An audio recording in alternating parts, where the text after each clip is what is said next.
Back in 1992, Pepsi ran a promotion that ended up in disaster, killing 5 people in the Philippines and got Pepsi in a lot of trouble.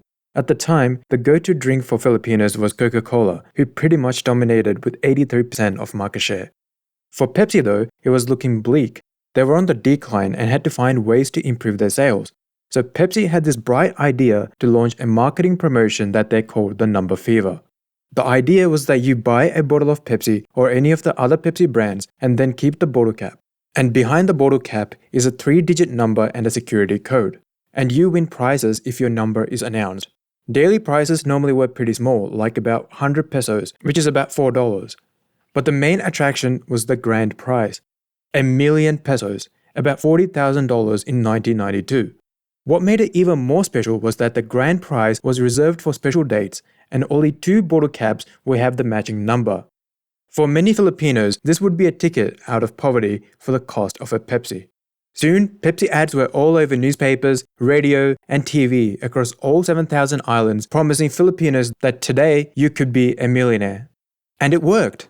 After its launch in February 1992, it created a frenzy across Philippines and became a national sensation. Families stashed away bottle caps in bags. Everyone was searching everywhere for bottle caps. They went through garbage bins and some even had fights over these caps. Millions were tuning into their TV or radio every evening for the winner announcements. Pepsi sales skyrocketed, a 40% increase across all their products. They even briefly overtook Coca-Cola in sales. Their bottling plants were running 20 hours a day, doubling their usual production. Seeing the success, Pepsi wanted more and extended the promotion by another 5 weeks. But as this guy once said, "You either die a hero or you live long enough to see yourself become the villain." And that's what happened to Pepsi.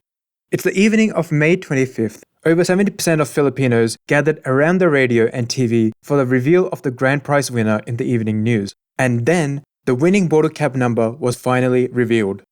It was 349, a number that was about to haunt Pepsi in their dreams.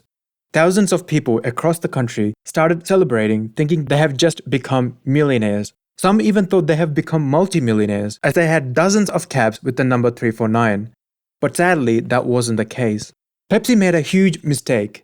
There was only meant to be 2 bottle caps with the number 349, but a computer glitch printed 349 on 800,000 bottle caps. If they were to pay each of them out, it would cost them $32 billion. Next morning, newspapers published 134 as the winning number, leading to even more confusion. People started turning up at Pepsi offices and plants to collect their money, but were turned away. They said only the caps with the correct number and the security code was valid, something they never clearly mentioned in the ads. People were furious. They started riots and protesting. The situation was getting out of hand, and Pepsi had to act quick. Top executives gathered for an emergency meeting at 3 a.m. and decided they will offer 500 pesos to each person with the 349 bottle cap. A lot of people accepted, and that cost Pepsi $10 million. But many others didn't, and the protest became more and more violent. The protesters threw grenades and Molotov cocktails into Pepsi offices and bottling plants. They set 35 Pepsi trucks on fire, and their executives were getting death threats. Pepsi got really scared. They put barbed wire fences around their plants, hired armed guards for their trucks, and bodyguards for their executives. And 5 people were killed. A grenade thrown at a Pepsi truck bounced off and killed a teacher and a 5-year-old girl, injuring 6 others.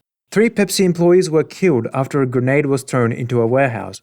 Protesters started forming groups such as the United 349, Solid 349, and the 349 Alliance, and they took legal action. 22,000 people sued Pepsi and wanted $400 million in return. But only 3 succeeded, and they only received 30,000 pesos each.